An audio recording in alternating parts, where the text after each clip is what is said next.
Welcome to the episode 3 of Mellow Musings, the pedagogy of cartoons. Tonight, we dive into the vibrant, chaotic, and heartwarming world of Masha and the Bear. Thank you all for joining us. This And is Srishti talking to you. So, this is Srishti Sharma, and she's the moderator for the day. The speaker is also here on the screen. She's Navreet Sahi. And these two young girls are going to carry on a scintillating conversation between the two of them. Right, Srishti? So, back to you. Please uh, carry on. Thank you, ma'am. Thank you so much. Thank you all for joining us as we discuss how this animated series has turned the classic fairy tale formula on its head.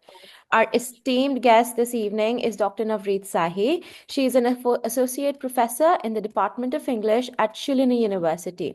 She will guide us through the enchanting maze of Masha and the Bear as a postmodern fairy tale, a show that playfully subverts traditional norms while integrating the rich textures of Russian folklore. As Vladimir Prop reminds us, function of characters serve as stable, constant elements in a tale. Yet Masha and the Bear thrives in breaking this rigidity. The trickster child Masha isn't a damsel waiting to be saved. She is the whirlwind causing delightful chaos. As Bethlehem emphasizes that a fairy tale helps children confront their fears and their desires, but here it's the bear who seems to be confronting his fears, mostly because Masha is wrecking his peaceful life.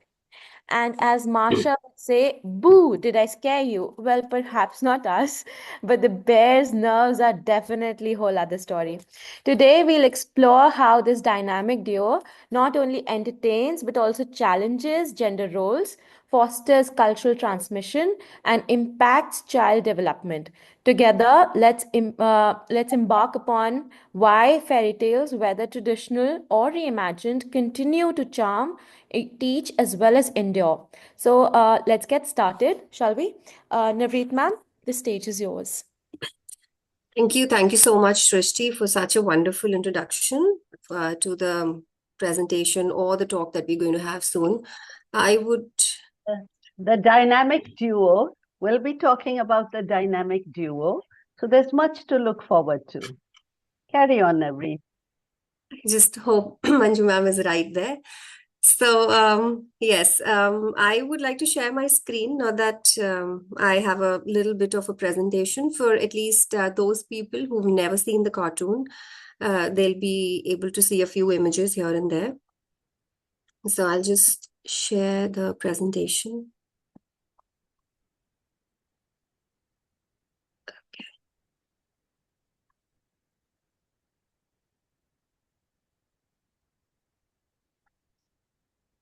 Okay, so I think it's visible. This is Masha, as you can see in front of you, and that's the bear. We see there have been a lot of cartoons. There are a lot of cartoons, each one different, and we've grown up, each one of us, different generations. We've all grown up with different kinds of cartoons. We grew up watching a specific set of cartoons, and then there is this current generation which is growing up watching specific set of cartoons. How do we associate with the whole concept of watching cartoons, or how do children associate with these cartoons? There, when we were growing up, of course, as the technology has moved on, as social media has boomed, the number of cartoons or the number of animated series or animations that are available to us has increased manifold. So the screen time of children has increased. We are really, in a sense, talking about the Gen Alpha over here, which has been introduced to the Masha and the Bear, precisely. What is the difference between the cartoons which came before or after is not something that I'm going to dwell on mostly, but how are we responsible, and how is it more important nowadays to be more responsible as the ones who are creating these animated series, because these cartoons are something that are shaping the children of today. And it's very easy to dismiss by saying that, oh, it's very, we should keep the children away from cartoons, or we should keep the children away from the screens. The challenges have increased greatly for the current generation, which is parenting currently, because we have more challenges. And I would, address myself here and all the people who are parents to the Gen Alpha, where it's more difficult to engage the children in a better way than to just with cartoons. So what happens is, what is a choice? That we are given a choice where we choose out of what is available. So when we choose, how do we make that choice? How, as parents, are we, how well informed or how well educated are we as parents when we are introducing our child to a specific cartoon?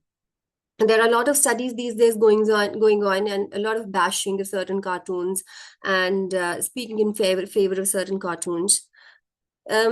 Masha, as you know, one of the reasons why I started working. I mean, it's not working on it, but I used to watch a lot of other cartoons along with my child when she was growing up, and I saw that most of the cartoon series were reinforcing the stereotypes, particularly the gender stereotypes. If we were to talk about the cartoons that were we watched as children, I'm sure there must have been certain perpetuation of gender stereotypes there as well, but then there were certain cartoons which were very popular, but many of them had been perpetuating gender stereotypes, which I did not see in Masha and the Bear. In fact, I saw Masha and the Bear as something which was shattering or challenging the established stereotypes, whether it was as far as gender was concerned, whether it was the culture, or so many other aspects and factors which we deal with in our everyday life. Masha and the Bear was also banned at one point of time because she was considered to be very naughty, and children were watching Masha and they were becoming like her.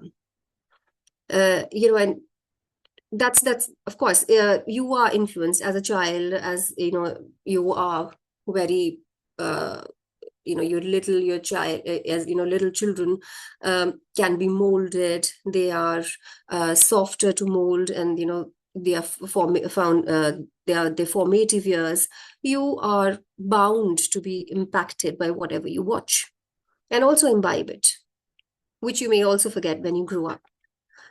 So similarly, Shin-chan, a Japanese anime, was also banned at one point of time because Shin-chan was said to, again, create the same problem for parents because he was a very naughty, destructive child, and children started copying him. But there was a very stark difference that I found in Shin-chan. It was that Shin-chan also perpetuated gender norms, which Masha, I thought, was not doing. So there were so many things that we could learn from Masha. And this is one of the reasons that I started moving to, because Masha was not just about, it was not just a cartoon, it was a kind of a fairy tale. And fairy tale, as we know, just a moment, there's too much of, yeah.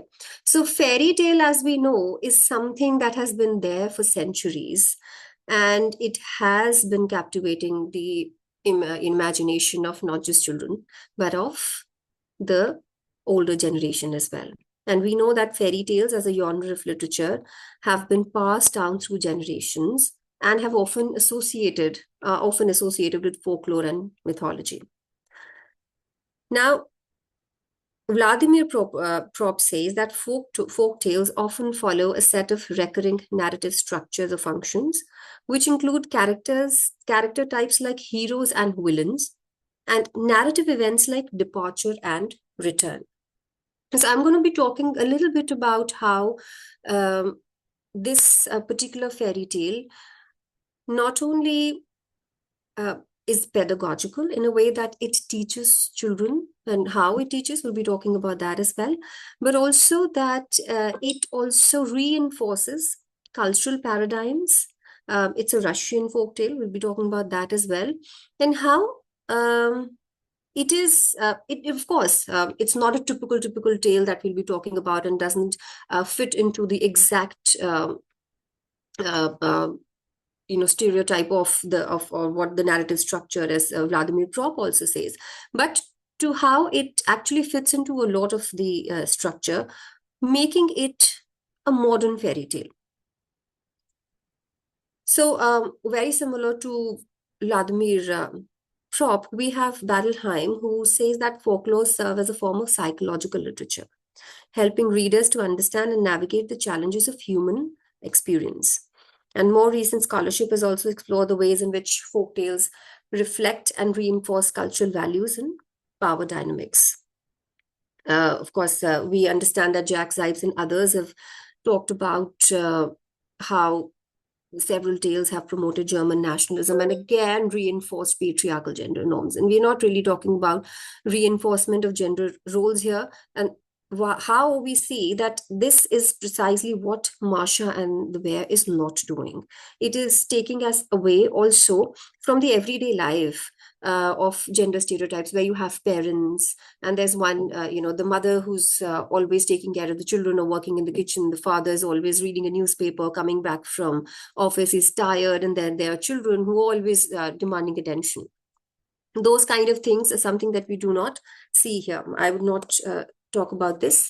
But today we'll explore the significance of Masha and the Bear and how it subverts traditional fairy tale norms by casting a bear as a protagonist and portraying a young girl. Masha is just 6 years old, although she has only 2 teeth, but I don't know how that is. But she's shown as somebody who's around 6 years old and portraying a young girl as a mischievous troublemaker. And it also incorporates elements of Russian folklore, making it a cultural phenomenon in Russia and beyond.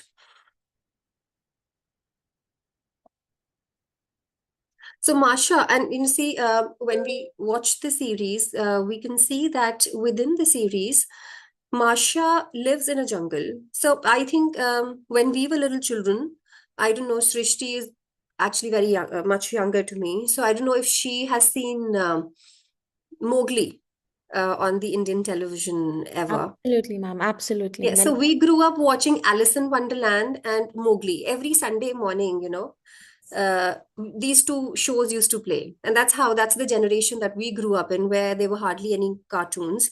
But Alice in Wonderland and Mowgli, I still remember the jingle of the entire Mowgli thing, Jungle Jungle Baat Chali Hai. And somehow when you watch Masha and the Bear, it reminds you of Mowgli. And if you have to tell someone, you can say that Masha was like Mowgli, although she was not abandoned to wolves. But somehow, magically, she lives in a jungle where there are no parents. And there's this bear whom she really annoys, and how he takes care of us. All these characters over here are always in trouble because Masha is extremely demanding. So in this, we'll see that I will also highlight the importance of continued critical analysis of media representations and their impact on children's development. And yeah, that's it. We'll just move on. So this is a little bit about Masha. It's a Russian animated television series that follows the adventures of a young girl named Masha and her friend, a retired circus bear. Now, the show is primarily targeted towards young children and has gained popularity worldwide. Masha is a mischievous and curious girl who loves to explore the world around her, and she often finds herself in humorous situations, and her childlike innocence and imagination often help her overcome challenges. The bear is a kind and gentle character who has a soft spot for Masha, despite her mischievous nature. And he often tries to keep Masha out of trouble, but he also enjoys her company and shares in her adventures. You see that this is a kind of show, a series where there is minimum dialogue. And this is why it is something which is targeted at children who, who, even if they do not understand, even if they cannot speak yet, they can understand what's happening. But at the same time, another aspect to this series is that even if it is not translated into a specific language, you can still understand what is happening. So that is also an essential aspect, that how the series endeavors to convey so many things without involving too much of dialogue. So it's not a series from where you can learn language, but so many other aspects. And that's why those aspects are more important, because you're not just concentrating on dialogue between two characters, such like other cartoons. Um, because when we talk about so many other cartoons, there are cartoons such as Peppa and Peppa Pig, where somehow I feel that the parents are always present. There is too much of presence of the parents, that ultimately you start feeling that the parents just live. The children go to school for a while, who are always in the kindergarten, and the parents are always staying at home, either cooking pancakes or driving up and down along with the children for a picnic. But nevertheless, I'm sorry. These are a few of the theoretical basis on which, while I was just looking at Masha and the Bear, that I looked at when you look at it from the perspective of a fairy tale, or when you look at it from the perspective of a series, which which is something which is which impacts a child's psyche, or has a psychological impact on the children. So, Vladimir Prop had identified recurring narrative structures in folk tales, such as the absence of parents and the presence of an initiatory journey, which we can see in Masha, and I'll be dealing with it in the next slide. Battleheim emphasized the psychological role of fairy tales in helping children process fears and moral dilemmas. Jack Sides examined how fairy tales historically reinforced cultural values, including nationalism and gender roles. Bakhtin introduced the concept of the carnival, where hierarchical norms are subverted, allowing alternative perspectives to emerge. And Barthes argued that myths and symbols in fairy tales shape societal ideologies. Why I have put in all of this over here is because I want to say that this is not just a cartoon, but this is a fairy tale which is being presented not just as a fairy tale, but as a cartoon, and as a combination of both of these. And Masha and the Bear actually is trying to do all of this instead of just being a normal cartoon, keeping the children engaged. It is a series which helps the children build character, learn values, and I look at it as a series which is conducive to a healthy growth of a child's psychology, or, as even for that matter, a child's morality. And I also feel that because of being with nature, there's something very different that Masha and the Bear then teaches children. We can see this. These are some of the friends that Masha has, and they're also really troubled by her almost all of the time. And these are two wolves, and somehow, instead of Masha being scared of them, they are the ones who scare her off. Now, I don't know, Srishti, have you ever watched this series? Yes, ma'am, a little bit. Little bit. There's a particular episode where these wolves decide to kidnap Masha, Yeah. but she troubles them so much that They, they are te- in they, despair. You know, they go back. yes, they go back. They just run away from there. So that's the kind of cartoon that it is. And I said fairy tales have never been static. They have always adapted to reflect contemporary concerns. And Marsha and the Bear does precisely this. That how they deal with how contemporary society works. She's a little child, and there is nothing that ever comes across as something which hints at her gender, or certain patriarchal norms, or anything. uh, you know it doesn't it never brings up a subject which would instill some kind of fear in your child.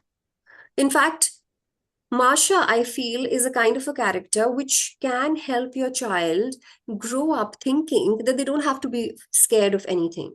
And by that, it doesn't mean that they will grow up to be extremely naughty and unable to be managed by the parents. But there is something which gives an edge. I think, in She fact, the naughtiness is the ability for her to be more creative and explore more. It kind of makes her that one personality that comes up. It helps the child in child development. She's ready to take on anything. She's Yes, not afraid. and that's what it is. And you don't know, even when the bear is scared for her, she's not. So what she does is that most of the times she actually ends up ruining everything. But that is because, that is because she wants to experiment. She wants to explore. She doesn't want to just, that is a particular, very specific trait in Masha, that she does not accept things as they come to her. If something is given to her and she's asked to behave, she's not disciplined. She wants to explore every single thing, and she would go about doing that. Of course, it creates disaster. And there's also a particular episode called Recipe of Disaster, in which she cooks everything and creates a lot of ruckus. But that's precisely the trait that is required, which we really need to teach our children today. That you need to explore, you need to experiment. Things may go wrong, but that's all right. And that's how you will know that things have gone wrong, and they might someday may not go wrong at all. She participates in all kinds of matches. She does all kinds of naughtiness. She wants to do all kinds of things to even instigates the others also. Sometimes everybody is so irritated that they just want her to go away. And there are certain episodes in which the bear sends her off. And then later on, all of these animals are so troubled by her that they actually send her off. She doesn't want to go, but they make sure that she takes that train and she leaves. And when she leaves, all of them don't know what to do because they love her so much. And she's the one who brings life to everybody. And they're all saddened and they wait for her to come back. So, in Uses of Enchantment, Bruto Bettelheim argues that fairy tales serve a crucial role in the development of children, helping them to make a sense of the world and their place in it. And he also notes that traditional fairy tales often feature a clear distinction between good and evil and emphasize the importance of perseverance and bravery in the face of adversity. And this is reflected in Masha and the Bear, where the central character, Masha, embodies the imaginative and playful spirit of childhood, while Bear represents the wisdom and experience of adulthood. And through their interactions, the series teaches children about the importance of cooperation, responsibility, and perseverance in the face of challenges. So Masha as the heroine. So instead of being a passive character, Masha is independent. She's curious. She's playful. And when we talk about the pedagogical value, we'll see that there are so many songs through which Masha performs certain disciplinary acts where, she teaches children that these are the things we must do. So Masha is someone who is curious and she wants to find out things. And every time she tries to do something, majority of the times she fails to do that. And that is what is actually a teaching. That is the pedagogy that is being applied by this particular series in teaching the children. That you try, you fail, and there are so many things that you learn from it. And then with the help of her friend Bear, she's able to get to the right path. So the bear, therefore, is a mentor and not an authority. So unlike typical parental or magical figures in fairy tales, the bear teaches Masha lessons through experience rather than imposing strict rules. And you will see that there is this extreme level of patience that he teaches her. And there's also a time when Masha says that she wants to go to school. And there's this particular episode where the bear transforms a room into a school, into a classroom, and teaches her. And she doesn't want to. And there's a lot of naughtiness, but that shows the patience that the bear embodies while trying to humor her because he loves her so much, but at the same time, teaching her so many things which are experience based, hands on, and not through bookish learning. And ultimately, they abandon the project. So we do see the absence of parents here, aligning with Prop's model, where Masha navigates the world without parental guidance, making her adventures an exercise in self-reliance. And of course, there's this open-ended storytelling, where unlike traditional fairy tales that conclude with a clear moral resolution, many episodes end ambiguously, mirroring real-life learning processes. And these are some of the features of prop which we can see in Masha and the Bear. There's this absence. Masha lacks parental supervision, interdiction, and violation. Masha frequently breaks rules, leading to humorous or educational consequences. Departure and tests. Each episode involves Masha embarking on a mini journey, facing challenges and learning lessons. And helper and donor figures. The bear serves as both a mentor and a helper, guiding Masha without enforcing strict authority and ultimately the resolution. Unlike classic fairy tales that end in a fixed resolution, this series often concludes with open-ended lessons and no clear-cut morality. So these are some of the examples, and I'll be dealing with those examples in the following slides. There's an example of Jam Day, where Masha persists despite obstacles, which shows that, is a reinforcement of perseverance and problem solving. Then there are others, Laundry Day and Hocus Pocus. In fact, there's a very specific episode which has a beautiful song aligned with it, where she teaches the children to brush. So, and it's there in both English and Hindi. So, of course, in India, we have various versions, and there are it has been translated from the Russian into various languages, into other languages also, Tamil, Telugu, and so many, whichever languages are available on YouTube or other channels. But mostly because I've seen it in English and in Hindi. So the song's there, both in English and Hindi. And the song reinforces the value of hygiene. So usme, she says that jo bacche brush karte subha sham, and she talks about how you need to brush your teeth, how you need to clean your hands, how you need to wash yourself, how you need to wash your clothes, and you should always be clean. And this entire episode actually is a repetition of the same song in different ways. And that song is so catchy that young little children actually learn those songs, and those songs can actually be used by parents in order to reinforce those hygienic values in the children.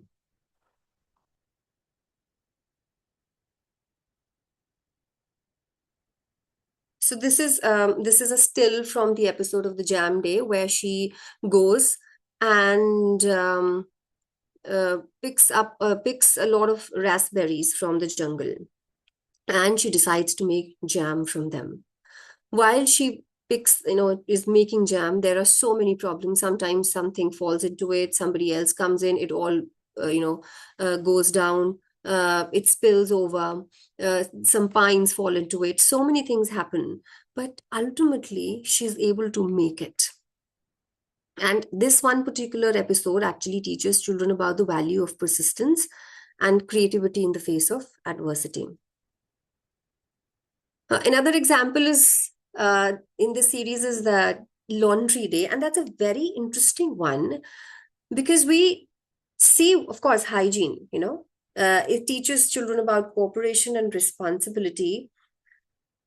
But we see, of course, both Masha and the bear, they work together to do laundry. Initially, Masha approaches the task with a playful and carefree attitude, but she ultimately learns the lesson of taking responsibility and working together.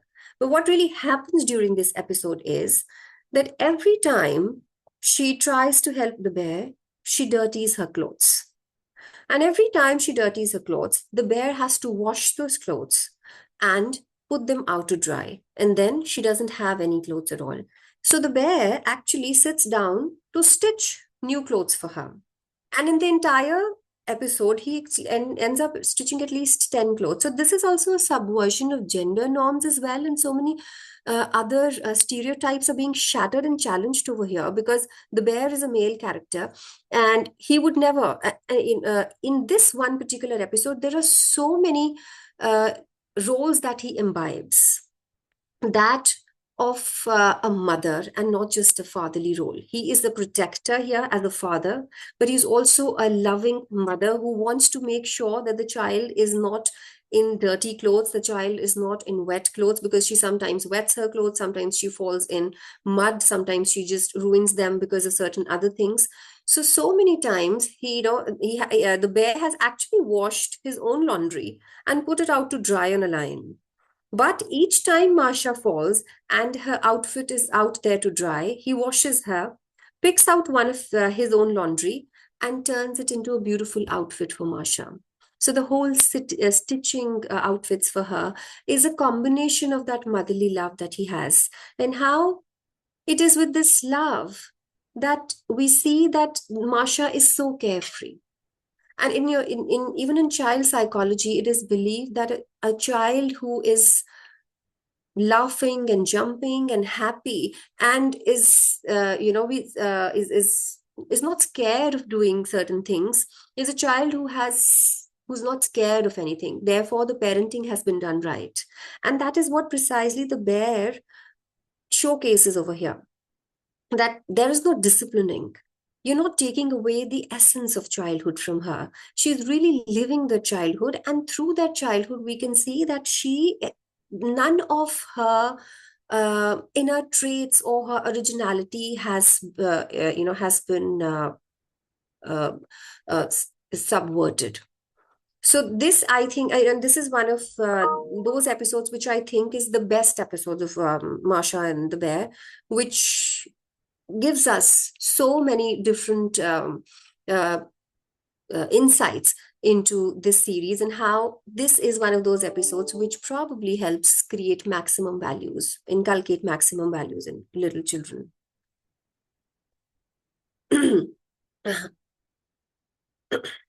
So we see that it deviates from the traditional fairy tale narratives in several ways.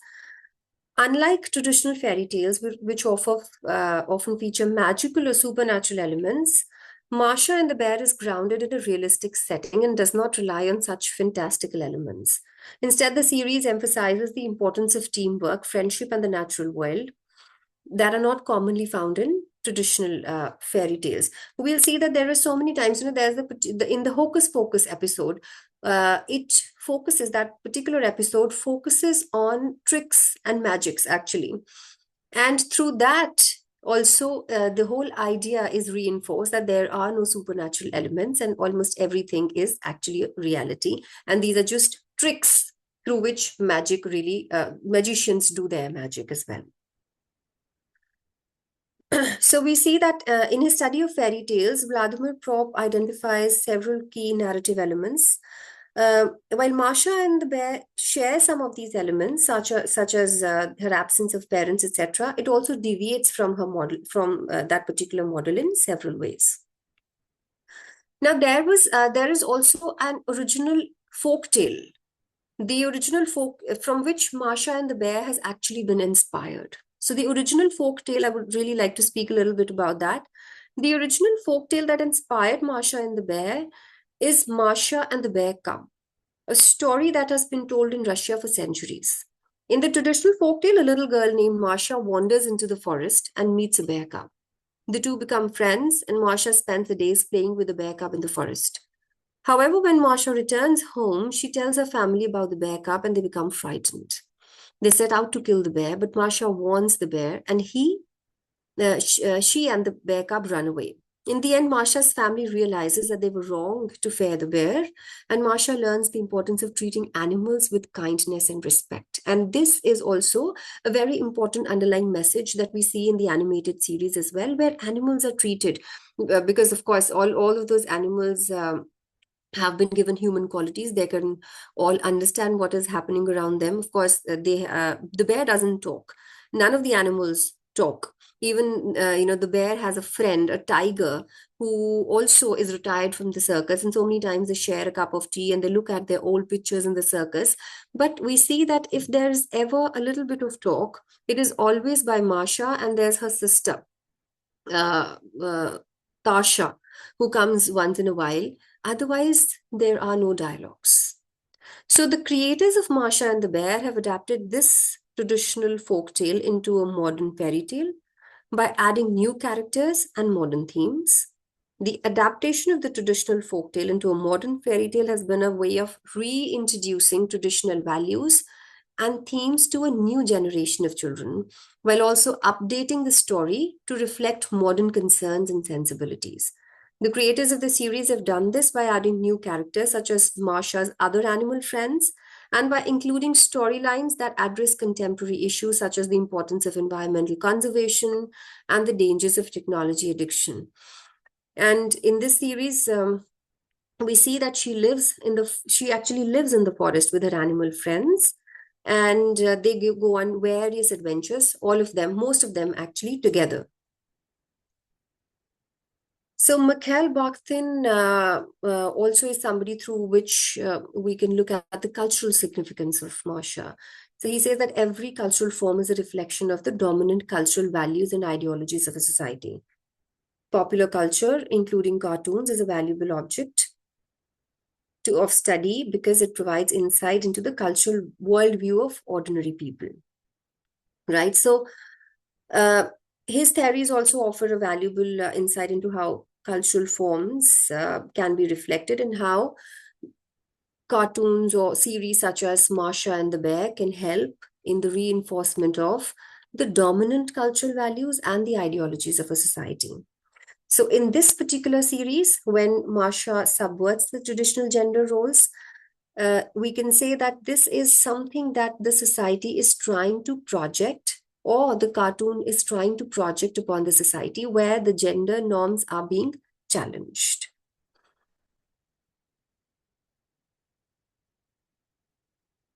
Just a moment, I can't see.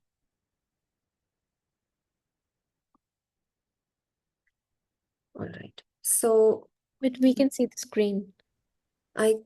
something is actually, yeah. So yes, and also, there are symbols in the way Masha dresses. This is a very typical way in which she dresses. She's always wearing a scarf, and she always wears bright clothes. So whichever dress she wears, she always matches the headscarf with that. But in majority of the episodes, she is seen wearing either a bright red or a bright pink scarf, but mostly it is the bright red scarf. So Barth notes that myths are often communicated through symbols, and therefore we look at Masha's clothes as symbols, such as her red scarf and the bear's house. Bear's house is very well maintained, despite the fact that the bear is, it is shown as an animal. Yet the bear's house is very, very well organized. And every time Masha comes in, he's absolutely scared because he knows that his house is going to turn into a wreck very soon. So the red scarf, for example, serves as a symbol of Masha's mischievousness at adventure, while the bear's house symbolizes stability and protection that he provides. And these symbols help to communicate the themes of the show and also reinforce its messages in a powerful and memorable way. And the bear figure in the show is also highly symbolic. Bears are often associated with strength, power, and protection, and in many cultures, they are seen as guardians of the natural world and are revered for their wisdom and insight. The bear in Masha and the Bear embodies these qualities, and it serves as a mentor and guide for Masha as she navigates the challenges of life.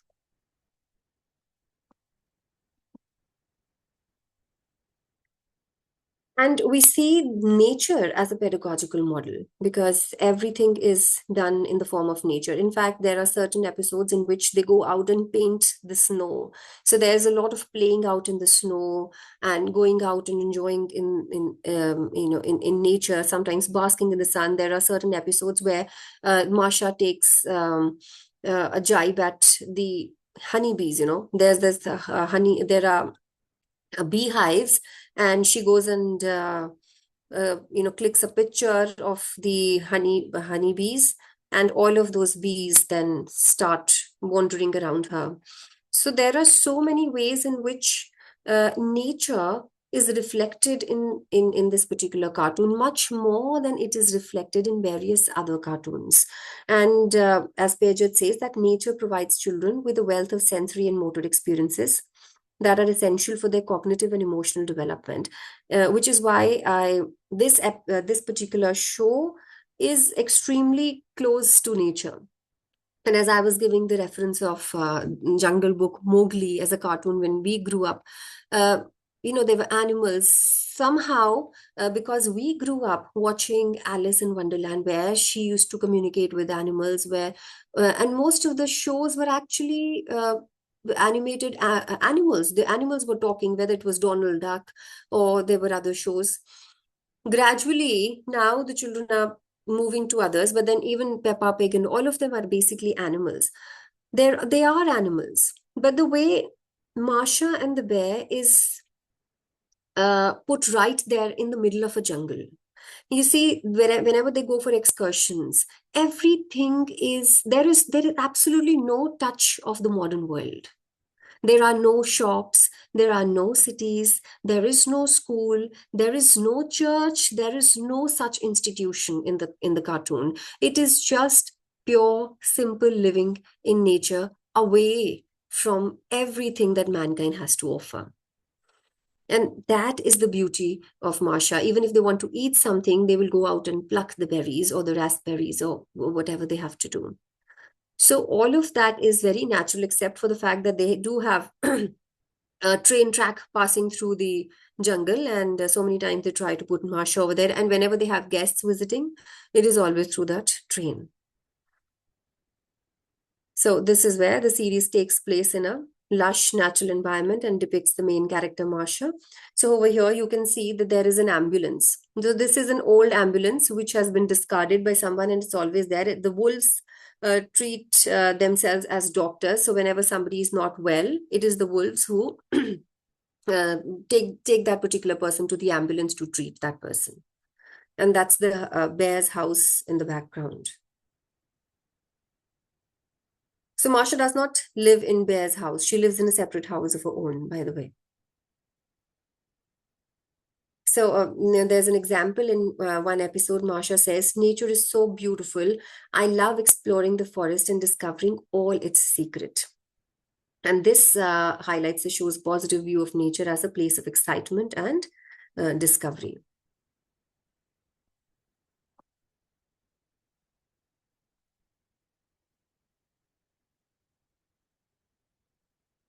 We can just skip this. So we can call them teachable moments, that throughout the series, Bear uses his wisdom and experience to teach Masha important lessons. And these small little incidents or moments which take place where she learns certain things is what we call the teachable moments. So in that episode in which the bear reinforces the whole concept of hygiene is an episode where Masha somehow learns from Bear how to make candies. And she eats so many candies that ultimately one of her tooth starts paining.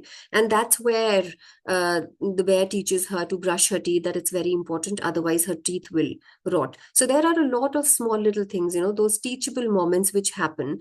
And then there is a lot of love that they show. So teachable moments is a term that refers to unplanned and unexpected learning opportunities that arise during daily life. And we come across these so well because they occur organically throughout the narrative without making us feel that they have been put out there with the purpose of teaching. So it teaches without making you feel that it is teaching you. And then Bear uses his experience and knowledge to teach Masha important lessons. And this is an example in one of the episodes of Masha and the Bear. Masha finds a butterfly and wants to keep it as a pet. However, Bear explains to her that it's important to let the butterfly go and return it to its natural habitat. This moment teaches children about the importance of respecting and caring for nature, and this can also encourage them to appreciate the natural world around them. In another episode, they go on a picnic in a forest and encounter a family of squirrels. Bear explains to Masha that it's important not to disturb the animals in their natural habitat and to observe them from a distance. This again reinforces the same message. So finally the conclusion, Masha and the Bear is an example of cultural and pedagogical models that can be reinforced through children's media, and its use of teachable moments, positive role models, and engaging narratives make it a powerful tool for instilling important values and skills in viewers. Thank you, ma'am. That was quite nice. You're welcome. And it was unique a presentation meant for, I guess that's what popular fiction does, popular literature does, popular shows does. They add on to the whole discourse. New things come and then we discuss new things. So thank you, Manju ma'am, for providing us with a platform there where we can discuss something like Masha and the Bear that presents nature as a vibrant, exciting place full of opportunities for exploration, for growth. And it's not just children who are learning these things. I think even adults sitting in the metro while traveling, they can watch these cartoons and actually think about gender discourses. I'm sure children won't, they'll learn basic things, but when we look at the in-depth details, the smallest details, like wolves reusing an old ambulance, or Marsha exploring the forest and teaching us about resourcefulness or joy of discovery, I think it makes you think about how every little moment of life can be a teachable one. So next time you guys go watch an episode, you can ask yourself what lesson is hidden in this story, and maybe you can talk about this with your children or your nieces or your nephews, because Martian Bear is all about blending fun with meaningful learning, and that's what makes it really special. So thank you, Navreet ma'am. Manju ma'am, would you like to take over? I would like to ask the participants to switch on their videos and join in if they have any questions. There was a comment that came in from Surbhi. So, Surbhi, why don't you switch on your video and let's hear what you have to say. Meanwhile, while she comes onto the screen, Navreet, I need to thank you. It's really something very new. You have initiated me into something I was not aware of earlier, and perhaps I'm going to talk about it to my with my grandchildren, Maya and we and might, Kanan. yes, we might watch some of these episodes together. Okay, here is Surbhi. Surbhi, why don't you unmute yourself and ask the question that you wanted to? And the other people also who are logged in, you may switch on your videos now and participate in the discussion. Yes, Thank you, Manju Surbhi. ma'am. Thank you so much, Navreet ma'am, for this very interesting presentation. And what I found really interesting was that I loved the categorical presentation wherein you mentioned that the bear was supposed to be a retired circus performer. So that is a kind of that is a very clear indication that the bear is supposed to be domesticated, refined, and very civilized. So obviously the nurturing elements of the bear are quite prevalent throughout the show, as you've mentioned.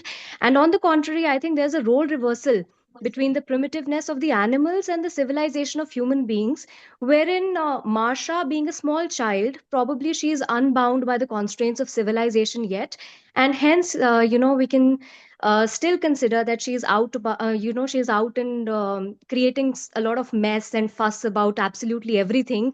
And the bear, on the contrary, is present out there in order to protect her, to nurture her, to teach her the right way of living, which is a very you can say I mean that's a very thought provoking kind of a image that is created through this cartoon. So would you please like to comment on that? Certainly, but you know what? The bear is also presented as a very old and wise person who's lived a life, whereas Masha is somebody who's just come into that life. So that difference is going to be there even in animals. You may have seen that there are little cats. Once their children are lost, those kittens are lost, they will give them two tight slaps and bring them back home. Right? So I think Masha embodies a child, whether as a human or as an animal. And here in Masha and the Bear, that's what they've done. The distinction between animals and human beings has actually been taken away. There's a very blurry line between human beings and animals. They've been merged, showing us that you can learn anything from anyone. You don't really have to be a human being or an animal in order to teach or to be taught. So I just feel that, of course, and you're very right. You correctly pointed out that the bear, of course, would be domesticated and tamed because he's a retired circus, and also is very much the cartoon. Since I had already watched the cartoon, my mind was already full of certain things, certain aspects, and one of my students actually is working on fairy tales. So we were already working on these things, and we were working on the cultural and the pedagogical role of Cinderella. and the various versions of Cinderella.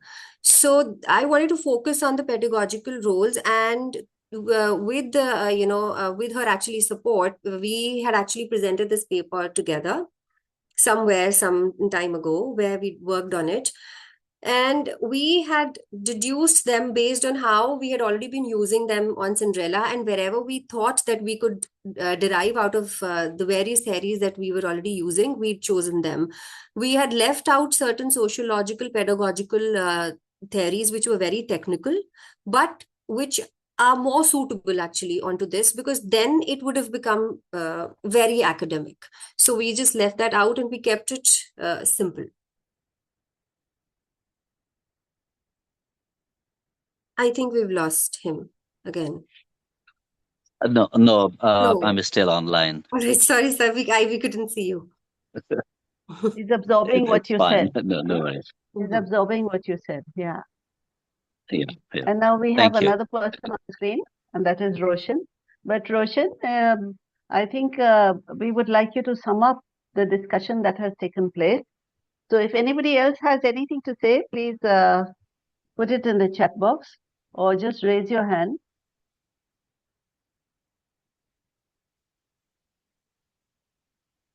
Navreet, did you enjoy doing this talk?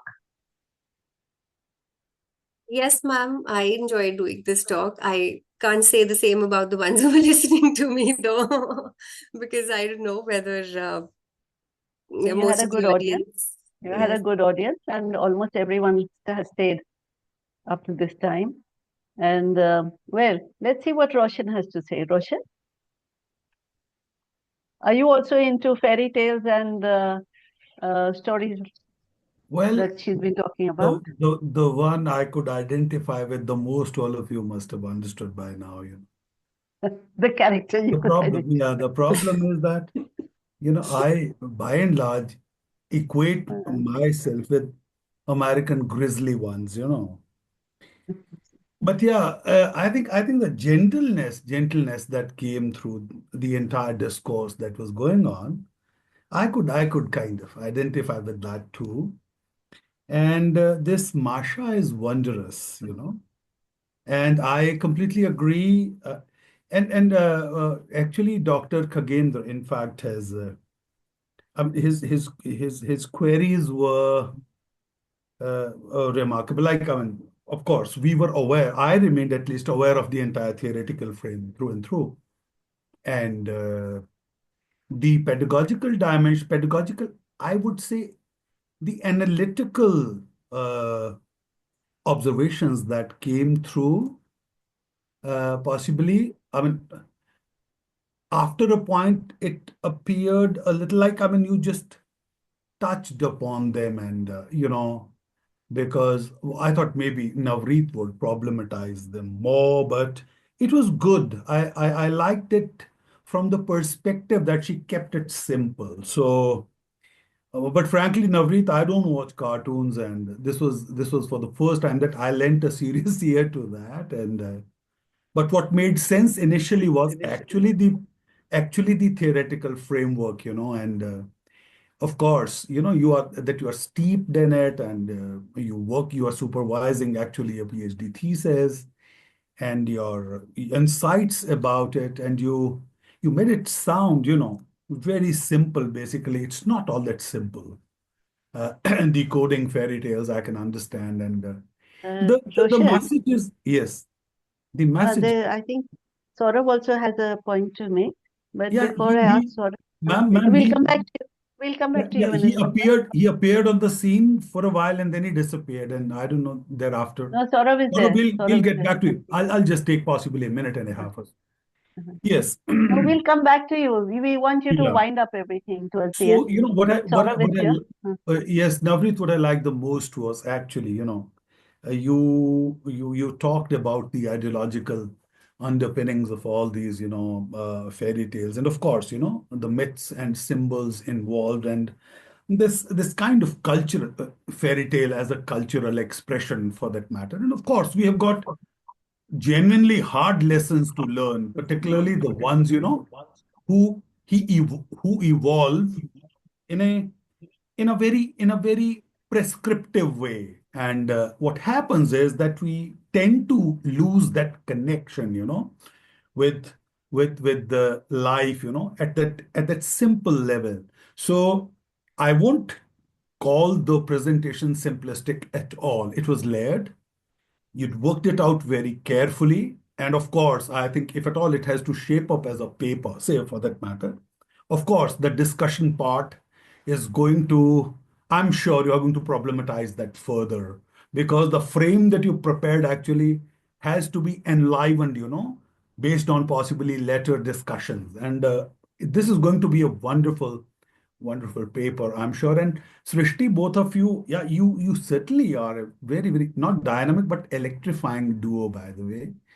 And Navreet, I mean, as usual, you stun, and this stunning this time around happened through your insights and through your profound kind of understanding of what you were talking about. Srishti, you also, I mean, your introduction and the kind of camaraderie that you share, that nice sort of screen give and take, in fact, engaged us wonderfully well. Thank you very much. And yes, like Professor Jaitka said, I too am inspired, would love to look into, cartoons and fairy tales now on. But there's one character that I identify with the most, and I had several lessons that I have to learn, but some of the lessons I've already assimilated. I keep practicing such lessons. Thank you. Over to Saurav. Yes, I'll just like to answer that I had, because this was a talk, so Yeah. it was meant to be a talk, so I had taken much of it out of it. Yes. Mhm. Many years ago, I think it was about 30 years ago, when I was working on fairy tales. I was working on nursery rhymes, actually, nursery rhymes. And all these theories, I remember reading them. I was reminded of that very popular nursery rhyme, Here We Go Round the Mulberry Bush. And there also you have, this is the way we brush our teeth, and this is the way we comb our hair, and so on. So all the children's literature does have some agenda as such. It's a fun way of teaching children how to do the things that they're expected to do. But what I noticed was that, in Masha and the Bear was released in 2009, right? So not so long ago. Now, if you compare it with, say, the Grimm's fairy tales or Hansel and Gretel, there's a world of change. For instance, you have somebody like, that woman in Rumpelstiltskin, you have the girl rather, who is punished, and she has to keep on weaving skeins of gold. So those are very misogynist when you compare it with this. And it's a good thing that we are changing with the times, and the stories are also changing. Because environmentalism, for instance, the love for nature, that is coming in here, which we had it earlier, but jungles were generally spooky. You had the big bad wolf out there, and which would swallow the little Red Riding Hood and so on. So I suppose you could compare Masha and the Bear with some of those stories that we used to have earlier. Again, wild, and they show their wildness also in some way or the other. But yes, I think by putting Masha right there in the forest, they are trying to show how, because she's there in the forest, that's why she's able to preserve the natural wild nature that everyone is born with. So while we may call the animals wild, or we may, and the humans civilized, that's not how it is. It is all taught.